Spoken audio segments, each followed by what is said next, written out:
ప్రకాశం జిల్లా మార్కాపురం మున్సిపాలిటీ సంఘ పరిధిలో ఎలాంటి అనుమతి లేకుండా వేస్తున్న లేఅవుట్లపై చర్యలు తీసుకుంటామని కమిషనర్ నారాయణరావు తెలిపారు. అనధికారికంగా లేఅవుట్లు వేస్తున్న వారిని పలుమార్లు హెచ్చరించినా కూడా ఎలాంటి నిబంధనలు లేకుండా కొత్త లేఅవుట్లు వేస్తున్నట్లుగా తెలిపారు. అందరికీ నమస్కారం.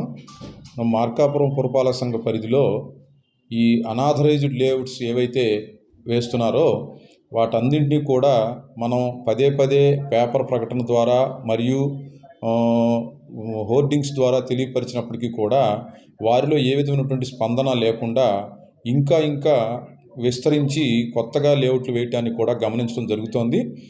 మంది జిల్లాగా రూపాంతరం చెందబోయేటటువంటి ఈ సందర్భంలోనే కాకుండా అసలు ఒక పట్టణీకరణ జరగాలి, పట్టణం అభివృద్ధి చెందాలి అంటే కొత్తగా ఏర్పడేటువంటి కాలనీలు, కొత్తగా ఏర్పడేటటువంటి ఈ విధమైనటువంటి ప్రాంతాలు ఖచ్చితమైనటువంటి పట్టణ ప్రణాళిక నిబంధనలకు లోబడి ఉండవలసినటువంటి అవసరం ఎంతైనా ఉంది.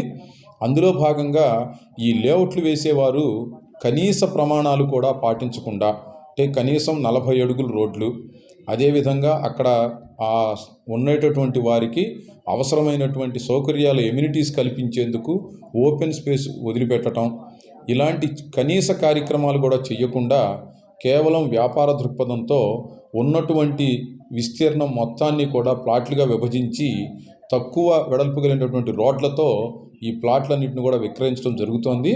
దీనికి సంబంధించి మనం ఆల్రెడీ ప్రజల్లో అవగాహన కూడా కల్పించడం జరుగుతోంది.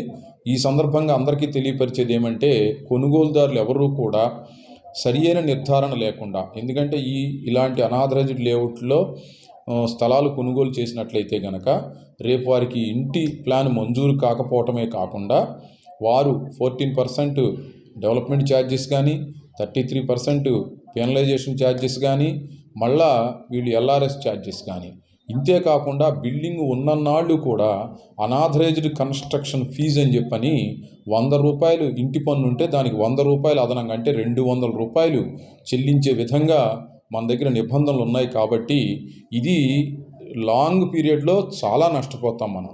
కాబట్టి కొనుగోలుదారులు అందరూ ఈ విషయంలో సరి అయినటువంటి అవగాహన కల్పించుకోవాల్సిందిగా విజ్ఞప్తి చేస్తున్నాను. అదేవిధంగా లేఅవుట్లు వేసేటటువంటి వారికి కూడా ప్రత్యేకమైనటువంటి విజ్ఞప్తి, మీరు దయచేసి పట్టణం యొక్క అభివృద్ధిని, రాబోయే తరాలకి మనం ఇచ్చేటటువంటి మంచి కాలనీల యొక్క స్థితిని గురించి సరి అయినటువంటి దృక్పథంతో ముందుకు వెళ్ళాలి. ఏమైతే మీకు ఎక్కడా కూడా విభాగాల వారీగా గవర్నమెంట్ వైపు నుంచి ఏ విధమైనటువంటి ఇబ్బందులు లేకుండా మీకు ఎప్పటికప్పుడు ఇవ్వవలసినటువంటి డాక్యుమెంట్ సబ్మిట్ చేస్తే ఆన్లైన్లోనే అన్నీ కూడా అనుమతులు లభించేటటువంటి విధంగా ఈ ఆన్లైన్లో విధానం ఉంది. కాబట్టి మీరు ఎక్కడా కూడా దీనికి సంకోచించకుండా కేవలం అనుమతి పొందినటువంటి లేఅవుట్లు మాత్రమే వేయాలని చెప్పని, అనాథరైజ్డ్ లేఅవుట్లో మీచే వేయబడినటువంటివన్నీ కూడా ఇమీడియట్గా మీకు నోటీసులు కూడా జారీ చేయడం జరిగింది. వాటిని వారం రోజుల్లో తొలగింపు చేసుకోవాల్సిందిగా మీ అందరికీ కూడా విజ్ఞప్తి చేయడం జరుగుతుంది.